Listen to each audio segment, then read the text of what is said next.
It's a pleasure for me to moderate this discussion between two painters that I admire very much, that I've known for a number of years, and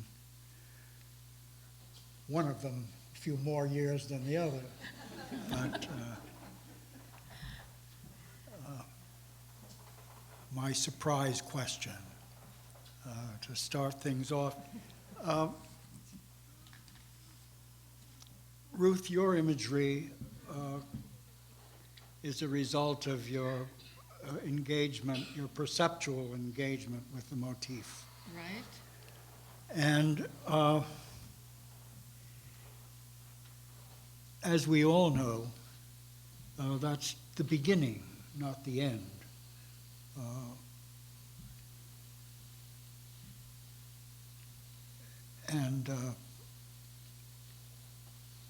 What did I want to say? I wanted to say that that's where imagination enters. Mm-hmm.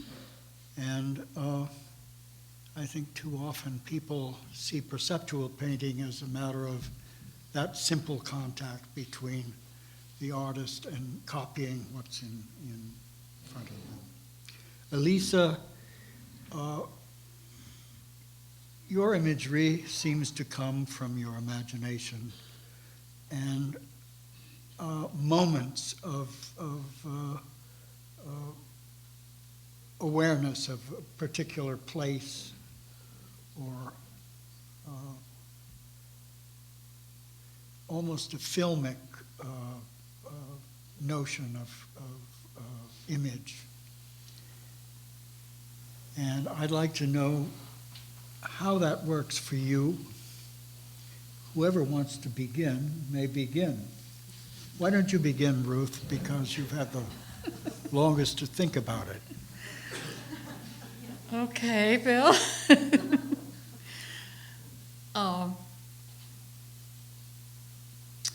The question, I do work from perception. That's the beginning of my, involvement with the painting. I love that, myself, me, and the canvas and the setup, or the landscape, a three-way thing. That's, for me, very important. Though memory, and I hope imagination plays a strong part in it. Memory, of course, does, because I tend to work a very long time on something, and as you do, you discover things. The work itself generates ideas and opens up the possibilities of what can be found in this motif or the setup. And I think, finally, it's all about transformation, or about imagery that begins to evolve that you weren't even aware of, that could be possible, that you find in the journey or the long work. And I think there was something else in Bill's statement that I'm missing right now. Well, that you there are asked. differences. You for example, in the painting of the flying cabbages. Yeah, the flying cabbage. M's. It's called M's flying cabbage. Okay. What number? I have to find the number of that, but in order to show it. But I'm not sure that it will show to advantage on the screen here. 33. 33. Yeah. Yes. 33.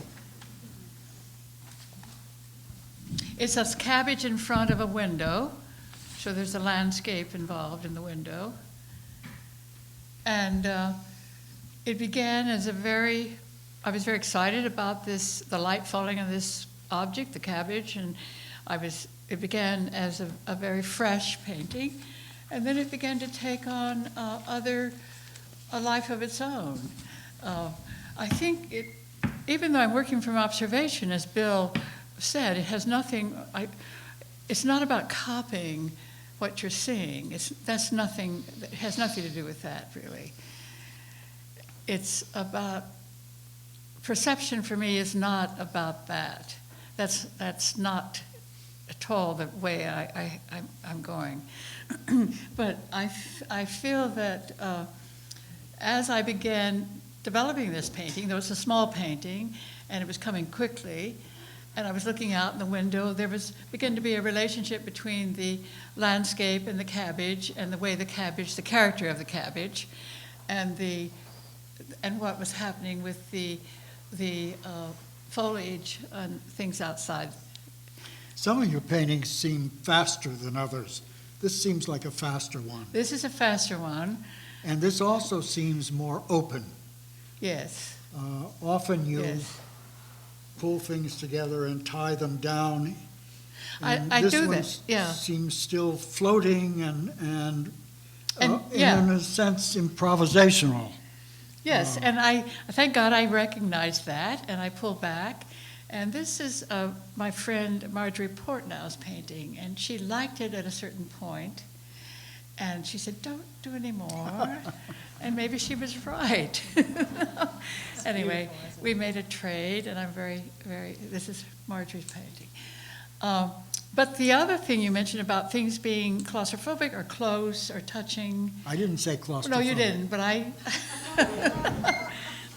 I love that pressure of things touching and meeting and pressing and edges coming. And that's, to me, I could work on that the rest of my life and never get what I see or want. It's so,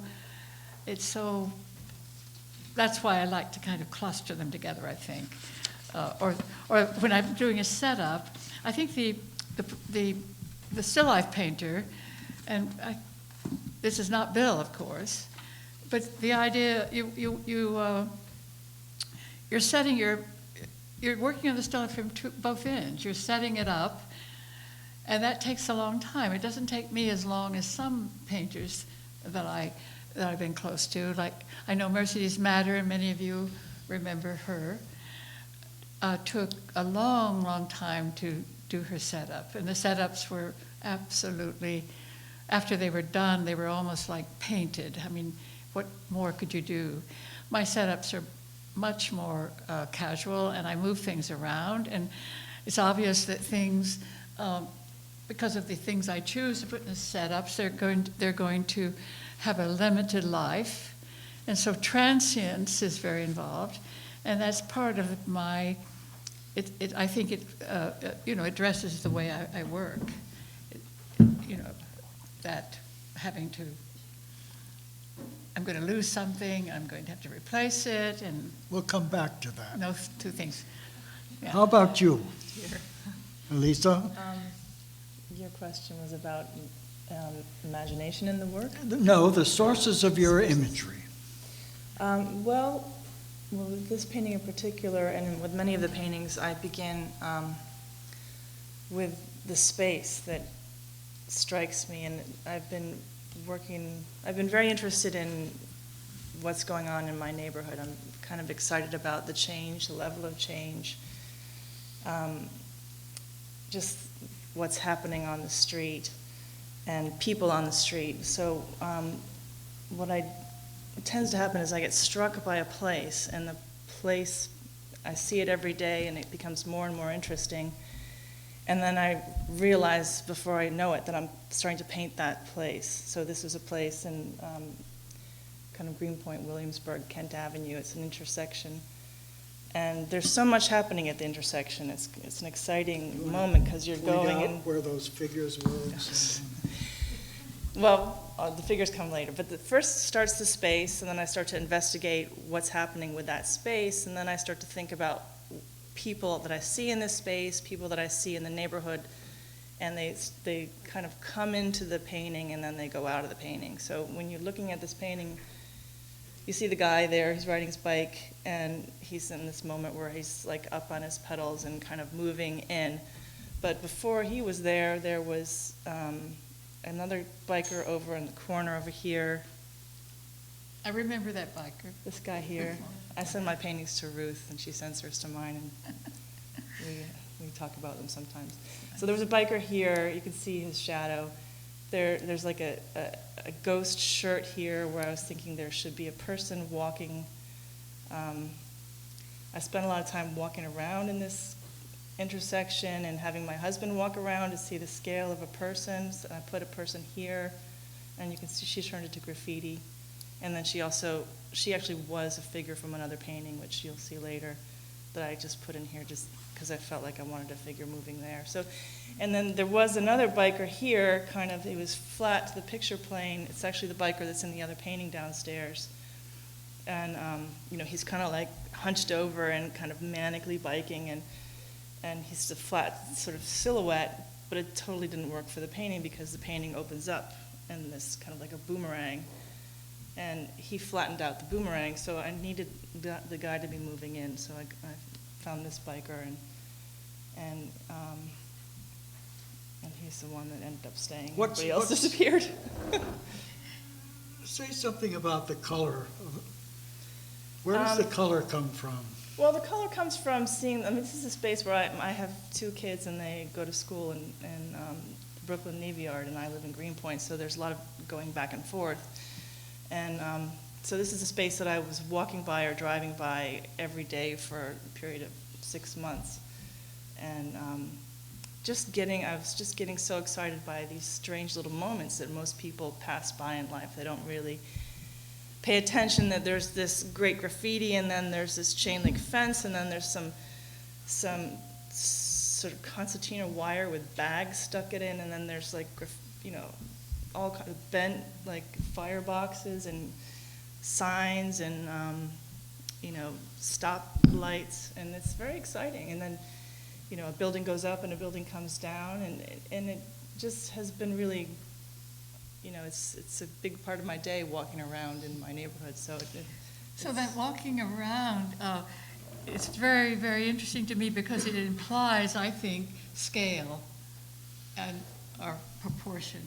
So you say you have John come and stand in places, but that's because you need to really see, not just see the actual, but it's about location, about scale, isn't it? Yeah. And the scale. So do you draw that? I draw it. Sometimes I photograph it, and I walk it, and I'm in there. Depends on how cold it is, how much I draw. Yeah. Sometimes I'm in my car. Some of the paintings I've done, I've been parked and drawing from across the street, the space. So it's a whole mixture of things. But this guy was never in that space. But he is in the painting. Yeah. I see a similarity in what you're both saying about your work. Do you? Yeah. Good. Because I think, Ruth, you use the encounter with the motif as the beginning, and then you follow that into some other world where you don't know where you're going to wind up. Exactly, that's so true. And I think the word following that motif, following what's beginning to happen through work, is exactly it. That's for me the challenge and the excitement. Yeah, and I have the same feeling about your work, Elisa. That you find a place in your memory, in your imagination. And from that you begin. You populate it. You adjust the light in it. And what you aim at is some ineffable recognition of what started you off. And in both cases, it strikes me that it's so much of our time. It has its roots in the kind of improvisational painting that I remember from New York School painting of the 50s, informal abstraction, the idea of a painting that you don't know when it's going to be finished. You don't know when it's finished except by looking at it, and then it's a crucial decision. And I think each of you in your different ways have that in common with that painting. Ruth, if I recall some of your earlier works that I knew, you were very in touch with that the painting of that time. Those large gestural paintings. Yes, as you were in a different way. When I was very, I left the Midwest so that I could come here and look, not see de Kooning and Pollock and other painters that I was seeing only through art magazines in Missouri. And these painters, especially de Kooning, was very, very important to me. But I still felt I had to find a way to order the painting, to ground it, I wanted to work from perception. And at that point in time, which I think Bill remembers, and some people here in the audience, the painters that were working that way and the abstract painters would cross the street to avoid each other. Isn't that true, Bill? Yeah. Yeah. But before we get into that, which is like reminiscing and going back, there are two things you spoke about that I think place, you mentioned the word place in relation to us. I think that applies very much to the three of us. I would say that's true. Very much to the three of us. And I wrote something down this morning. I want to ask you a question, Bill. That I found that, Andrew's essay of you, Andrew wrote an essay for Bill. I don't remember the date. But I think it's so wonderful. This is Andrew Forge.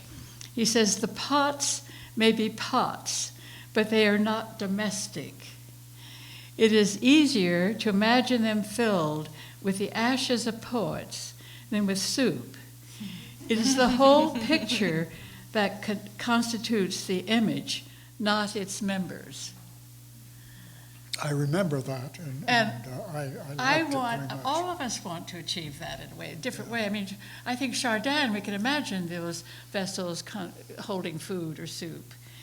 But the magic of Chardin is that, I see him, sometimes he seems the most abstract of artists, the way he doesn't take, a object and talk and paint it as in all of its, he doesn't describe the object. He doesn't separate the object. It's the whole. And I feel that very much in Bill's work, and I hope in mine, but oh my God, look at that, Bill. Look at that incredible painting. Yeah. Isn't that incredible? That's a Chardin. It's called the Basket of Wild Strawberries. And as you all know, it was painted probably in the mid-1700s. And it's that incredible pyramid, that cone. It's too red. Well, this is terrible. You go online to get these images, forgive me, but they're terrible. But here you have something where the geometric and the perceptual are inseparable, aren't they? The strength of that. Yeah. But there was something else when you were talking that you said, besides place. Can you remember? I can't. No. Except rather than place, I think of it often as situation. Yes. There is a situation. Yes. And that I would attach to your work. I would too. Elisa. Yes. That you Yeah. somehow invent a situation. And then,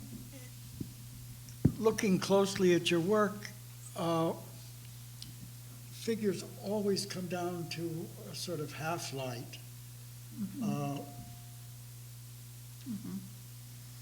And It's true.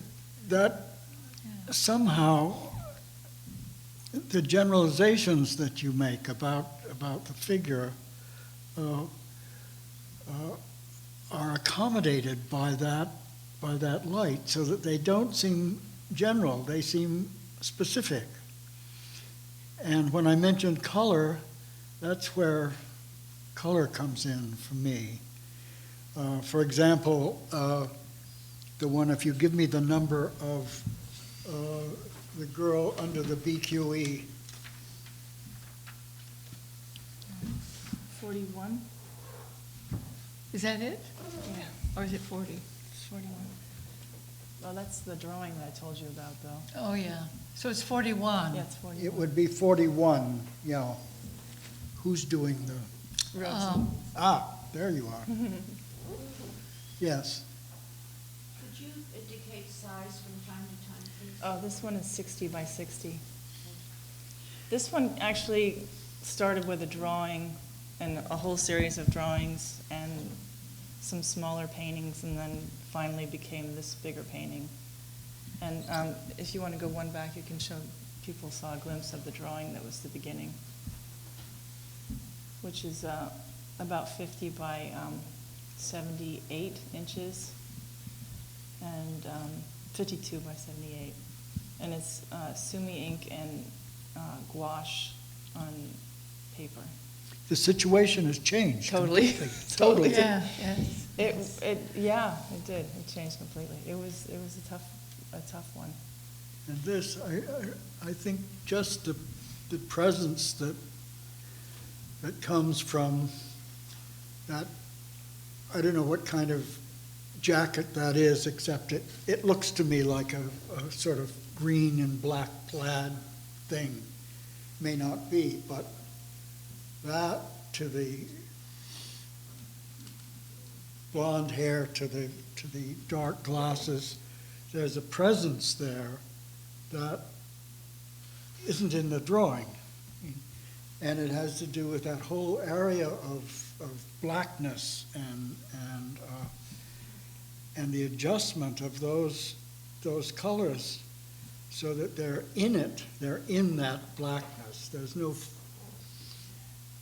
it's flatly painted, but it becomes a dimension of the painting, and it wraps around in front of the figure. It's And that gives it a sense of real presence, I yeah, think.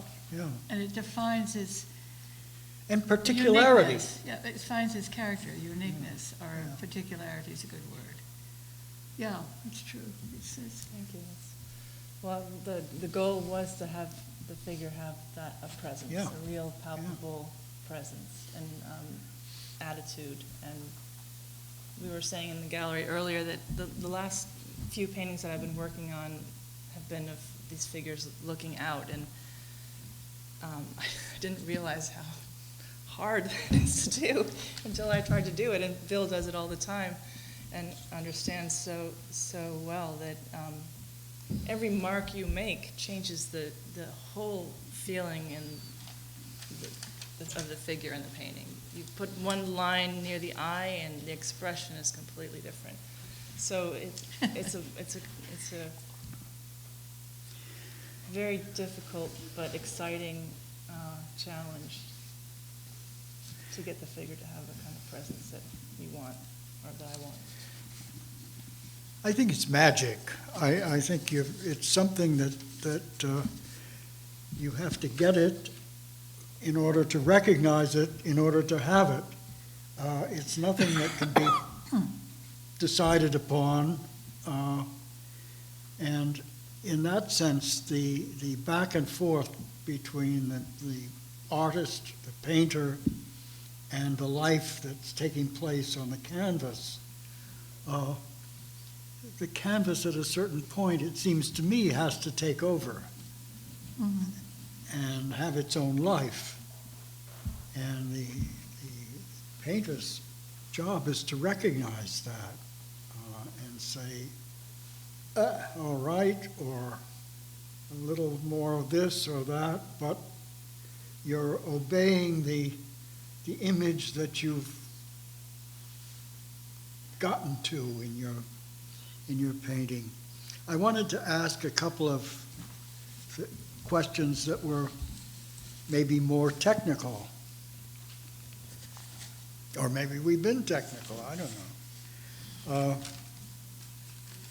I wanted to ask about, before I do the technical thing, I want to ask about what determines the amount of time you spend on the painting? There's the yellow skirt, Yeah. Yes, this which one. is not in the show, but Too bad. I love this one, yeah.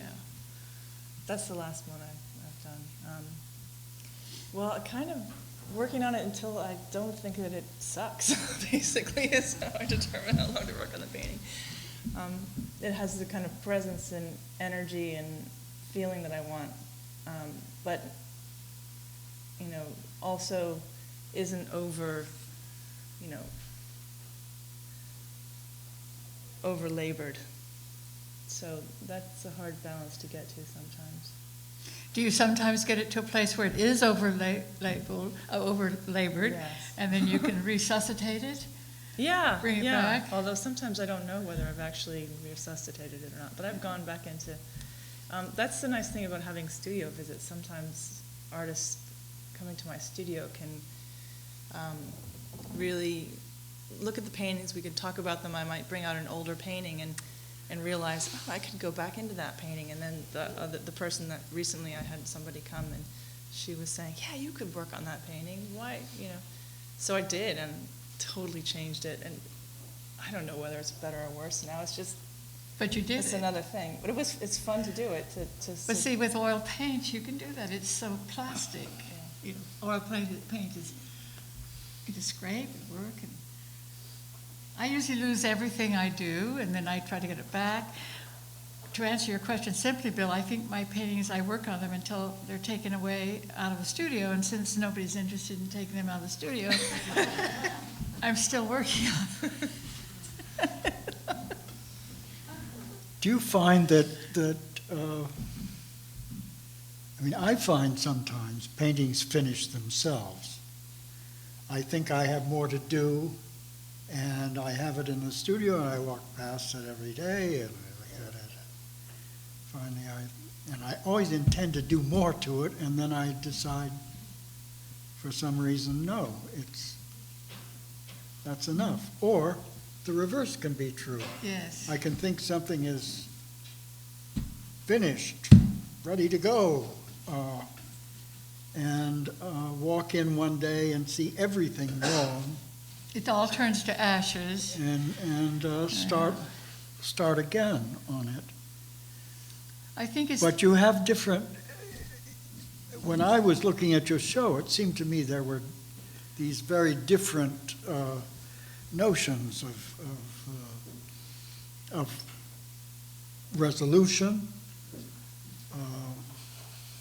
Not so much in Elisa's paintings, but in Ruth's. Sometimes I see a very strong-willed, structural attitude, and other times you're tossing things up in the air, and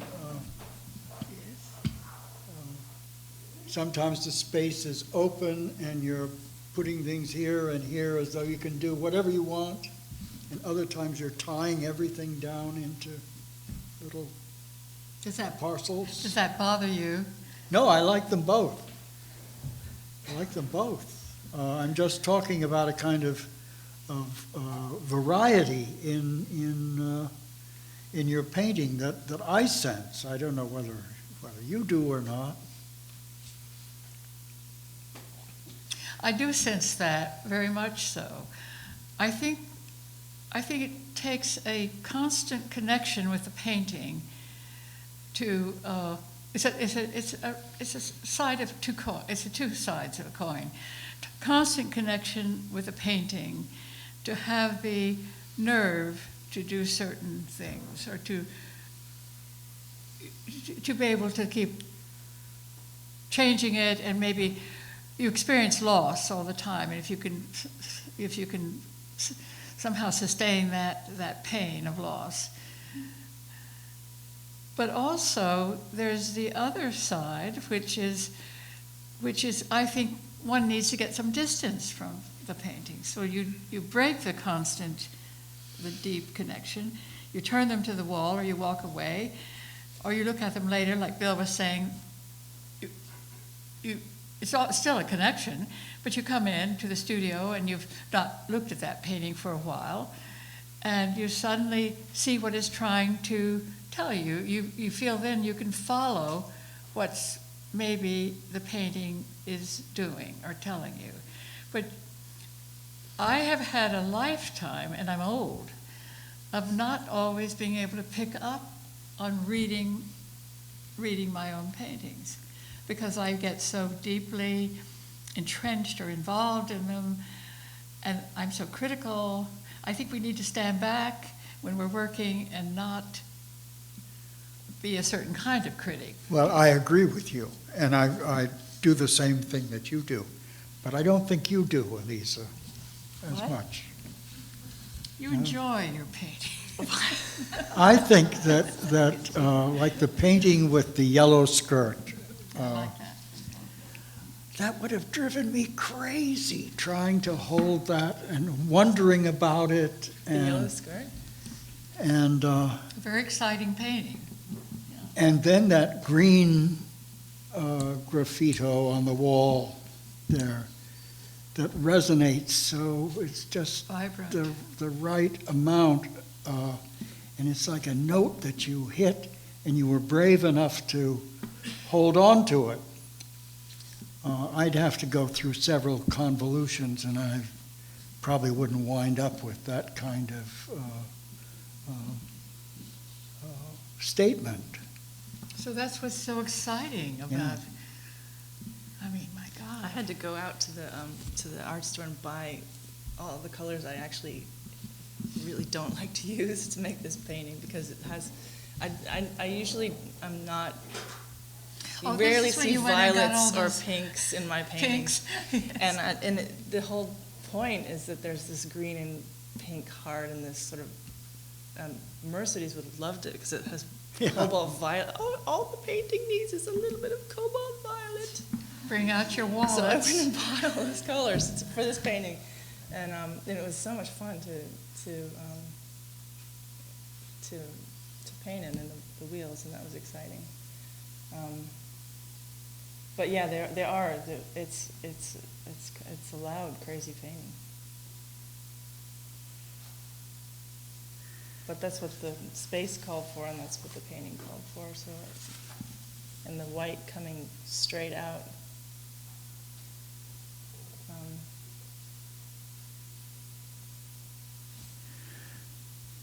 You're both engaged with tradition, True.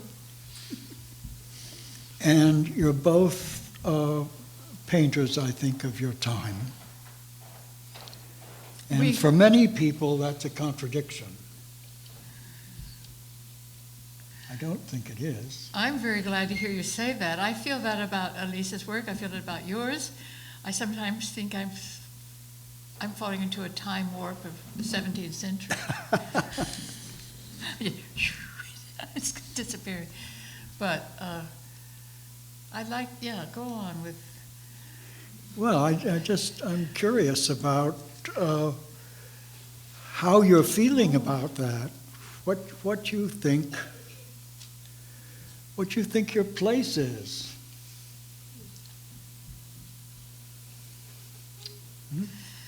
So by our place, you mean our place now? Not your. Oh, I'm being.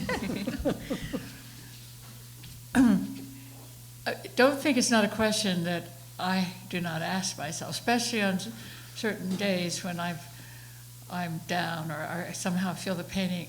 You know, you come Exactly, in. yes. I mean, you leave the painting that evening and you think, oh God, I've made some move, that's wonderful. You come back in the morning and as I said earlier, it's turned to ashes, and you sit down and you think, oh my God, I know nothing. But of course, that's all right to know nothing. I mean, every day you begin again. One begins again.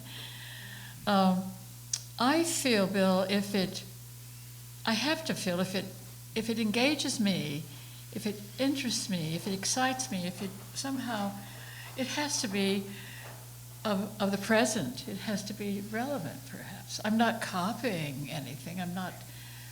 I'm trying to really paint a painting.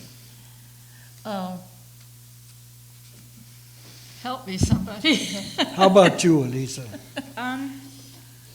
Well, I guess I'm so involved with thinking about just the excitement of what's happening in my neighborhood and trying to make the images that are connecting with what I'm seeing that I'm so interested in, and to find a way to get the painting to have the kind of energy that I want it to have, or the feeling of movement that I'm interested in, or just the feel of a place it's not like any kind of grand place, but it's kind of a derelict place, or it's just the place that I see every day, and get that feeling in the painting that I guess the rest of it isn't that relevant. I want the figures to feel like they are, they have a presence, and they're not kind of, I'm not like trying to make them look like this or look like that, or trying to make them, fit into any style of whatever's going on right now, but just find my own way of getting the kind of rhythms and the forms to work together in a dynamic and way so that the painting has energy that I respond to. That's enough. That's a lot. That's forever to do. But do you have conversations with other painters that, as you are in your studio, you're not, because you're working out on the site with drawings and experiencing that place, but you're working on the paintings in the studio. Yeah, I have a lot of artist friends that come and we look at each other's work. But I'm talking about artists of the past or of the not too far past.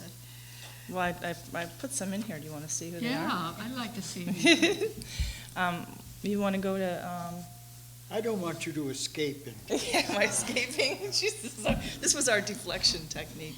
We talked about this before. What I'd like to know, because you are the most engaged with contemporary life, your own neighborhood, familiar figures, and there's a weight of history of social comment in your paintings. Ruth has chosen a sort of privileged place where those things are not of any importance to her painting. They may be of importance. And I've done the same.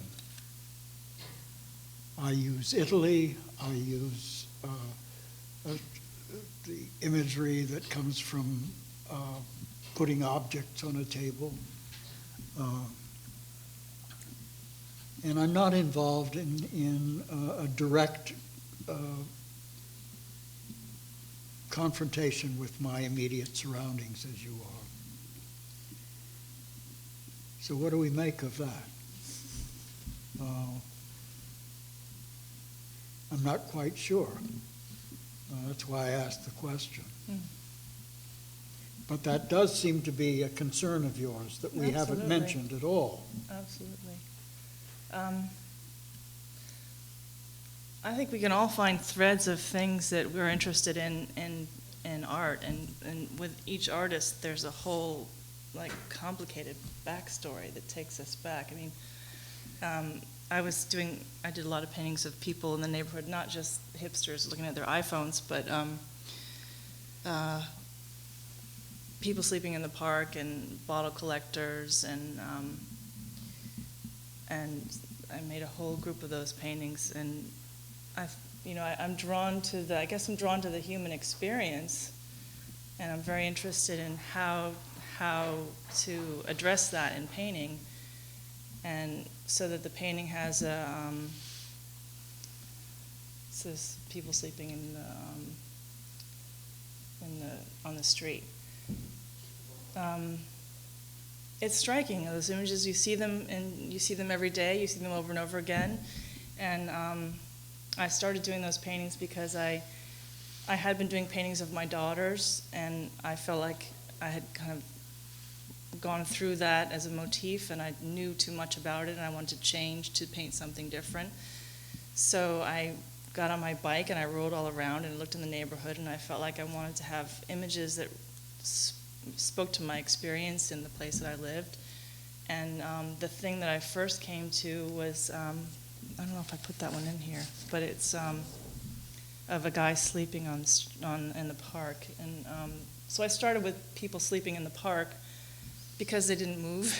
They stayed there sleeping. It was easy to draw them. And they were, the first one I saw that I painted was this guy who looked a little bit like Santa Claus or something. I kept seeing like these old guys that looked like Santa Claus sleeping in the grass in the park, and they were, old guys had too much to drink, and they were sleeping it off.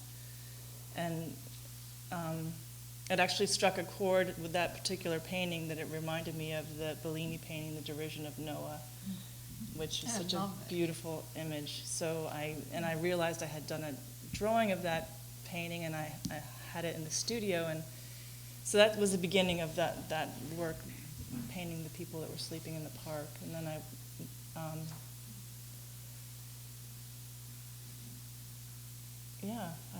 I don't know, it's part of life, I guess. It's I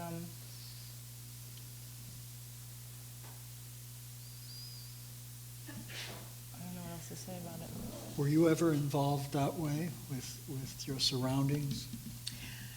No, no, I never took on that challenge. Do you think Cézanne was? I think early in his early work, in some respect. But no, I don't. No. No, not at all. I think these paintings of Elisa's are so exciting, and I think she's carved out, her subject, or there it is, and it's just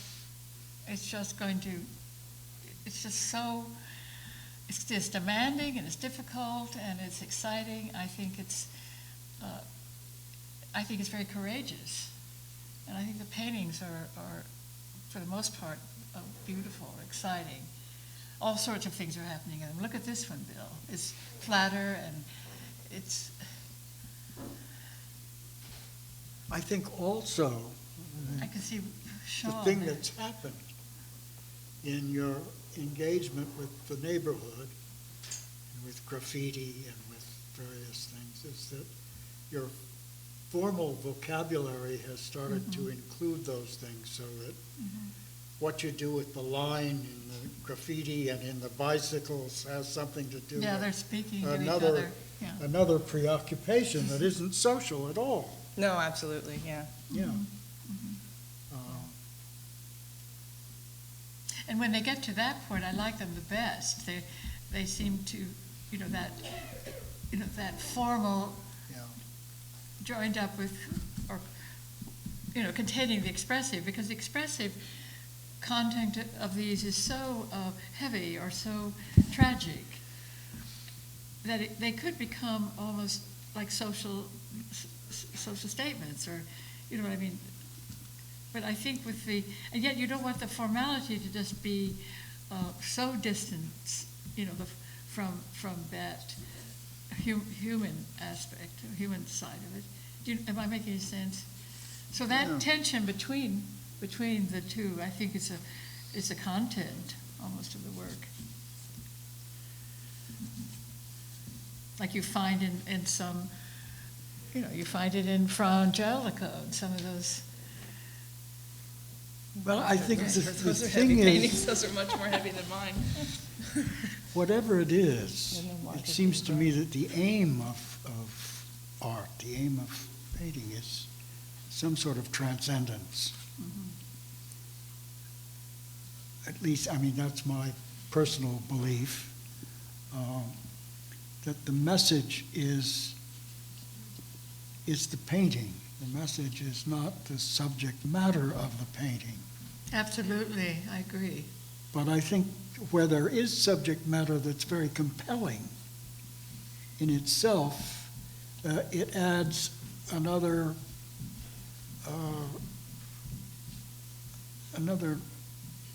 thing to contend with. And I see you riding that line. Like Goya. Like what? Goya, maybe. I don't know about Goya. I Bench. have to think about that. I'm not thinking of Goya right now. All right. I might think of Picasso and the Guernica, and think of the relationship between what he does formally, which we can see and understand, and the other part, which has to do with the horror of the bombing of Guernica, which he didn't experience himself, but imagined.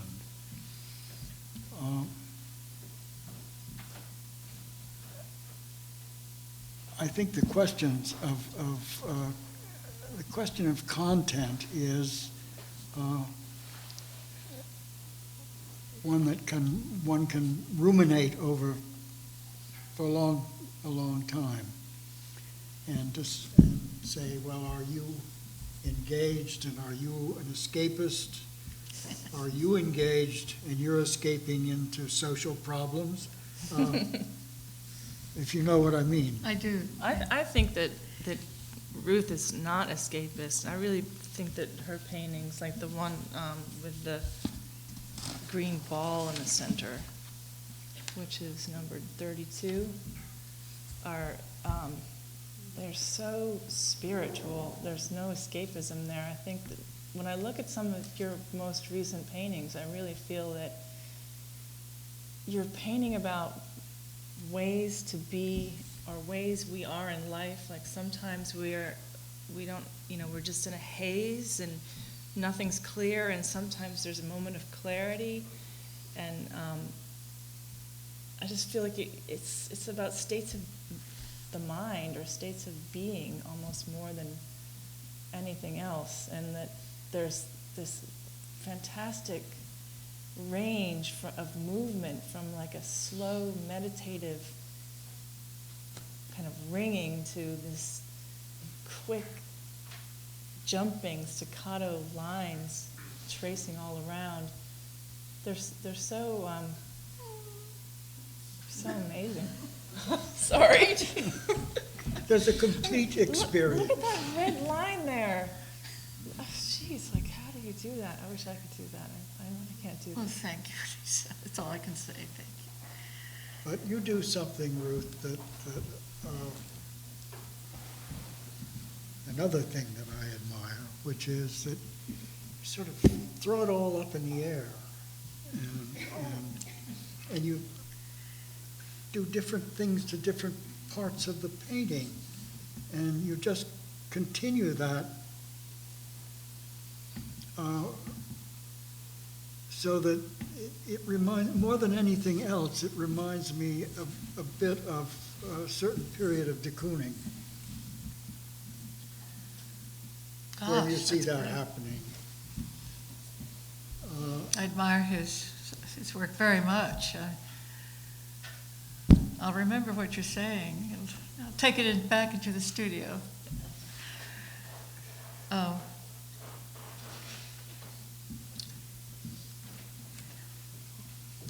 Now, let's go back to those. I was going to ask you some questions about color, but I think we've sort of covered Yeah. that. How about size, the size of your work? You mean the actual size? The actual Or the size. scale? No, not scale. Okay. The size of the paintings. Mine are relatively small. Is that what you mean? Yeah. Why? We live in a time of big paintings. I know that you're aware that there was a time that I did work larger. And it seemed, it didn't seem that I could get what I wanted. It seemed that I was, for a great deal of the painting, a great many parts of the painting, I was sort of resorting in the drawing, and I'm drawing all the time. The drawing is what my work is based on. The drawing became surface and on gestural, and I felt, and that's one reason I paint, I think, still life, is that it's a meditative condition that one, even though I might be throwing things up in the air, that of being able to go into the studio, and there's your work and your setup, and you begin to work, and it just becomes you're in another sort of zone, and it's a meditative thing. And I didn't need to have any size that would be beyond my reach. Does that make sense? Beyond what I could do. So, say this is what 20 by 30. It's probably a little bit it's probably 20 by 33. And that's for me large right now with my work, and I'm comfortable with that size. Well, how about you, Elisa? You paint big paintings. Yeah.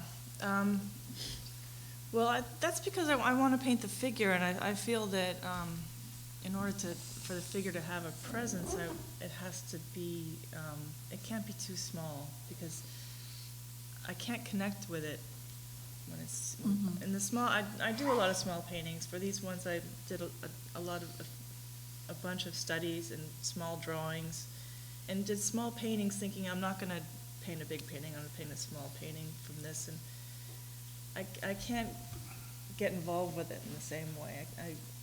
I need to have that kind of scale connection, life-size figure to myself. So paintings have to be the size that they have to be. Yeah. Exactly, I think that's very true. And you must, what about you, Bill? Because you've been working larger and larger. No, I also have been working smaller and smaller. I know, both, but some of the still lives, the largest still lives have been more recent, haven't they? Like the last few years. The last many years, actually. I know, you're right. No, I think that I have probably the same feelings that the two of you do in your different ways, that certain things demand a certain size in order to do what you want to do. I cannot imagine Elisa's painting of the BQE girl being smaller. It needs to be that size. It could be smaller, but I can't imagine that because I've seen it this size. And I think that, in a way, is what you want. I don't want to see your still lifes or your landscapes huge. Oh, They would God. be a different thing completely. No, that's one thing that's disconcerting about seeing them on this screen, Yeah. especially my work, not Elisa's, but to see that, I look up and I see that, and I think, oh my Well, God, look what happens to Chardin it's a on the nightmare. big screen like that. Or Morandi, look what Or happens. Morandi, yeah. Oh, it's still wonderful to see those paintings, Morandi. Yeah. Now, how about showing us some of your influences or your great loves? Do we have time, Bill? Yes, we have a few minutes, like 2. Okay, well, okay. What about, okay, Elisa, you first? First. Okay. Do I need to find the numbers? 53? Hmm? Yeah, that guy, of course. And I can't remember, what size is the painting? It's pretty quite big. large, It's isn't pretty it? big I remember painting, it's yeah, very and large. it's like 60-something by 80-something, I think. Oh my God, that is large. It's huge. It's usually hanging in the Met in that their Yes, modern section. yes. It's a street battle. That's why I love it so much. It's a great painting. This is the days before recycling. So no recycling bags in there. Another one I think about, although I don't look at him that much, but I do think about him as Leon Golub. He's next. Mm-hmm. I love the presence of his paintings. And I think an interesting one to go to next might be 59. This is Robert Campan's It's up at the Madonna and the Fire. Cloister, isn't it? No, this is the one that's in London. Mm. The Cloisters one is great too, but this one in London, the Madonna of the Fire Screen, I love for the. I love his work, but I love his the work. way yeah. everything is compressed and pushed out at you, even like her breast is flattened against the picture plane, and then the fire screen pushes at her head, and it's just a. It's like a baby halo. Flattens out. It makes a halo. You know, it's just sort of. It's a great painting. So that's something I think about a lot. Just the presence of the figures pushing out at the space. And is it 55? I love the. I've been looking at a lot of illuminated manuscripts lately. I've got a great book up at the Cloisters with a whole bunch of different illuminated manuscripts, and just the way that the figures are immersed in this, the loops of the swirling forms. Oh, yes, up at the top. Yeah. Yes. Isn't that fantastic? And the It is. color, I've been looking at them for color too. There's another one, 56. Mm. The color is really, really great in these paintings. Are these Lots about of a circles. Well, this is a book of Kells. It's in Dublin. Oh. I saw it years ago, but it's not big. It's not tiny. But look at the two reds God. up there. The red is around his. The robe Yeah. and the blue. And It's, the way the color is dispersed over the whole image, I find so interesting too. Like there's a yellow skirt right there. oh, yes. And the circles. And then 58 and 57. Isn't that great? This is a tomb that I went to in Ireland. It's in the, it's called the La Crue Passage Graves, and I climbed in there, and I never wanted to come out. But it was. What am I looking at? It's a tomb with carving all around. This is the back part of the tomb. You can't. This is a photo I took, and it's a little bit crazy. The next picture might be better. So when you're sitting in there, you've got these carvings all surrounding you. But this one that's on the back is the one that, when the sunlight comes in on the equinox, it hits and it travels down the side yes, of you told me this image. So it's sort of the light from the sun talking to images of the sun as it moves through the space, which is so beautiful.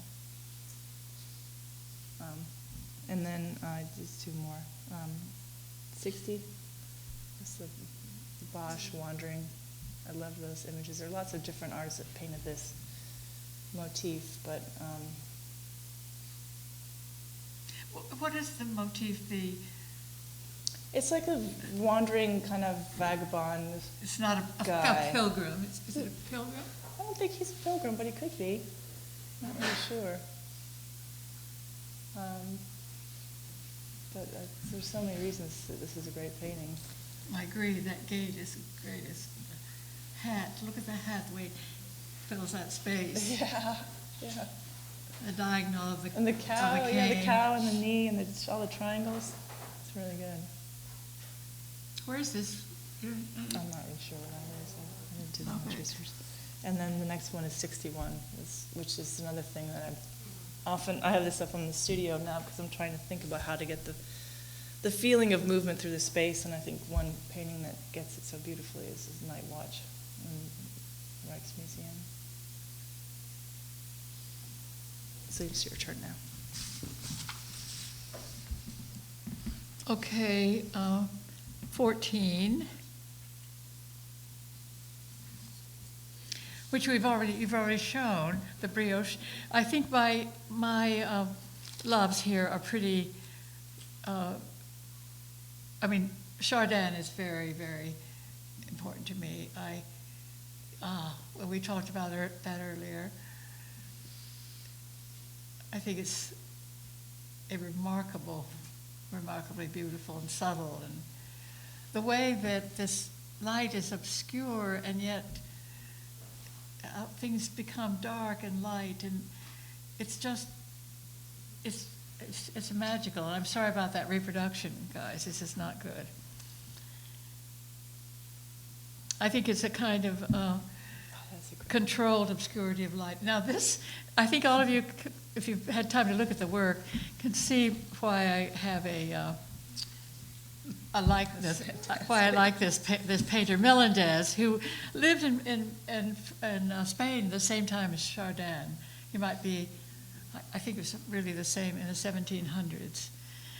And unlike Chardin, he brings his, the objects into a very sharp focus, and that sharp focus, even though he does that, and there, you think about the individual character of each object, but I don't think in any way that it interferes with the unity. I think he's a very strong.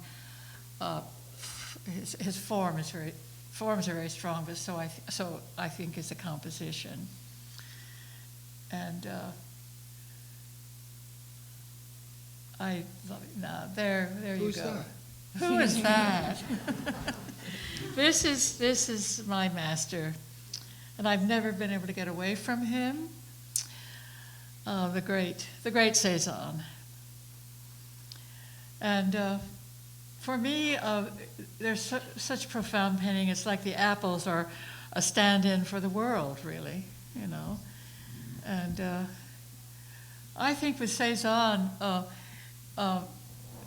I think the idea, the way, as you look at his paintings and study them as I have, and I still look at them and I'll never stop looking at them, I think his idea that the search can be the subject was really about, don't you, about Cezanne. And he brought still life, I think, to a whole new level. Do you agree? Mm. Look at this, isn't that incredible? I think this painting is in Washington, in our country. I very rarely think of the genre in Cezanne. Yes. The still lives, the landscapes, it's all... The portraits. The portraits. The figures. It's all Cezanne and his way of seeing, and the sort of... the depth of his pursuit is always so amazing. That, perhaps more than anything else for me, is what it's about, that he keeps finding and finding and finding. And painting, there's no Cezanne that I know that I think he would say is finished. I know. Do you think that has to do with working from perception, that you could not finish anything if you're working from perception? Yeah. Where? That was his. Yeah. That was his Yes. saving Exactly.